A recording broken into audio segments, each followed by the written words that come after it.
So let's go over the Operation Broken Fang case, what's really taking place with it, as it is going pretty nuts on the market. That's the best way to describe it. What I'm talking about is if you actually go ahead and look at the Broken Fang cases chart, you will notice it has performed very differently when you compare it to essentially any other case. When it did first release, it did only go down in price for a few months, until around September when we did go ahead and receive the next operation, which was Operation Riptide. And till that date, it has literally only been going up. In just a short amount of time that this case has been released, it has already reached $2.15, which is definitely a lot different when you compare it to a few other cases. Now there is definitely a few different reasons mixed all together which does cause this case to perform the way it does, which does actually stem from the operation before it. This is where we're gonna have to take a look at this shattered web case, as this is a case which did actually make a lot of this happen. When we do go ahead and look at this case's lifetime chart, what you will notice is that over time, it never really performed the same way. It has been pretty stagnant. You will notice it did originally sell for around $1.90, 60 cents, and now it's really only selling for like $1.30.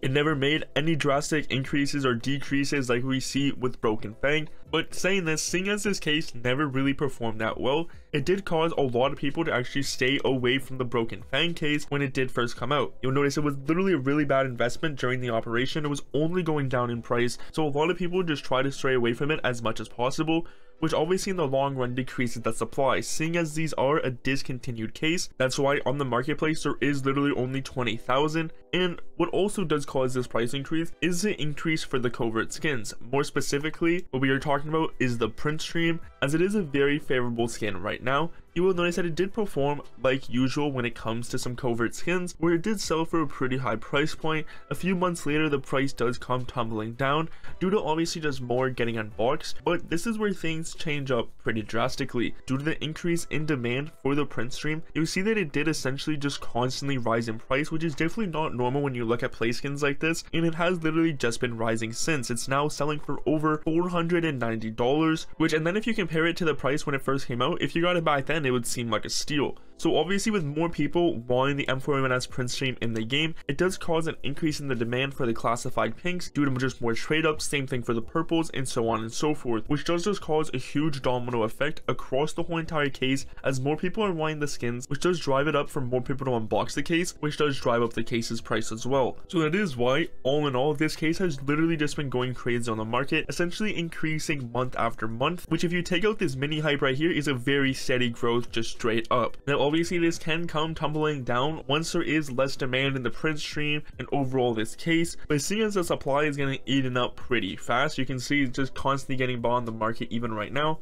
We will just see this continually increase. But you can let me know what your thoughts are on this case in the comments down below. Do you think that this hype is going to be ending anytime soon, or do you think we're just going to see it continually increase for a little bit?